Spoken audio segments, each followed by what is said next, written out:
Como o coronavírus pode afetar o corpo?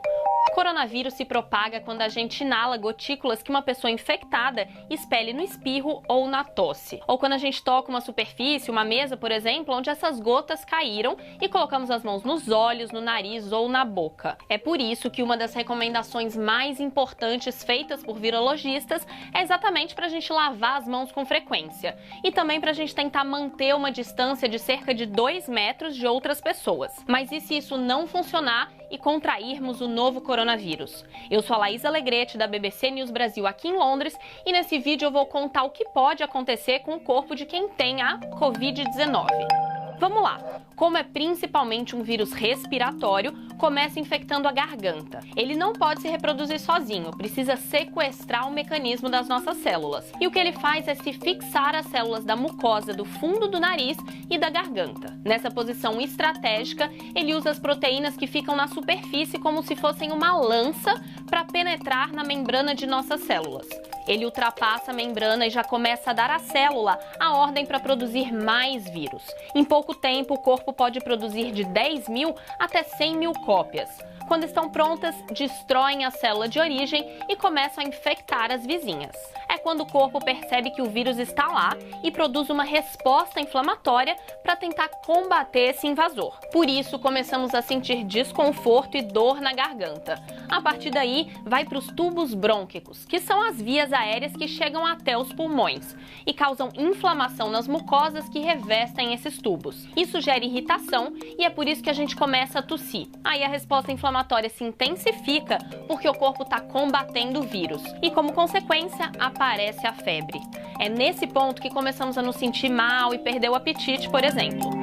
É importante lembrar que a maioria das pessoas infectadas, 80% de acordo com a OMS, desenvolve apenas sintomas leves, como febre e tosse. 14% vão ter sintomas mais graves, como falta de ar e dificuldade para respirar. E 6% ficarão em estado grave, enfrentarão insuficiência pulmonar, falência de órgãos e risco de morte. A maioria das pessoas se recupera da Covid-19 sem necessidade de tratamento específico. Elas fazem repouso, consomem bastante líquido, tomam paracetamol. Mas a situação pode piorar se o vírus passar dos tubos brônquicos para os pulmões, que é onde causa inflamação, que é a pneumonia. O problema não é apenas a infecção, mas como o nosso corpo responde a ela. Para impedir que a infecção domine nossas células, nosso corpo se defende, produzindo substâncias químicas bastante agressivas. No caso da pneumonia, acaba criando uma congestão nos pequenos sacos de ar na base dos pulmões, os alvéolos. Essas pequenas estruturas são as que normalmente se enchem de ar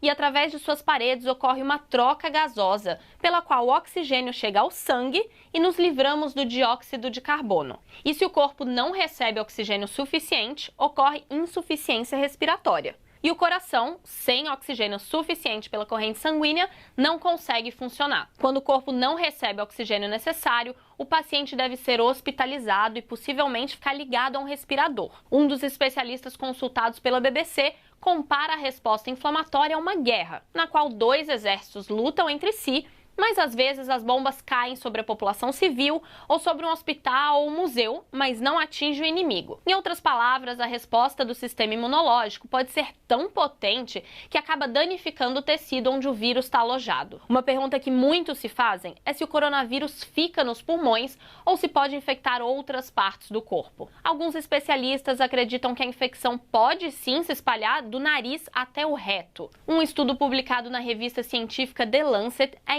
inconclusivo, mas sugere que a Covid-19 poderia causar danos a outros órgãos, como o coração, fígado e rins, e também a sistemas como a circulação sanguínea. Considerando estudos sobre outros coronavírus, como a Síndrome Respiratória Aguda Grave, a SARS, acredita-se que esse seja o caso sim. E isso pode explicar por que alguns pacientes tiveram diarreia e dor abdominal, além dos outros sintomas que a gente já comentou aqui. Mas, gente, nada disso está 100% confirmado, porque para isso precisa da análise de autópsia e essas informações estão apenas começando a chegar. Isso também vale para as dúvidas sobre possíveis danos a longo prazo. Cicatrizes pulmonares e redução da função pulmonar foram relatados em alguns pacientes, mas a grande maioria até aqui se recuperou completamente. Essas são informações que vão poder ser determinadas com precisão no futuro.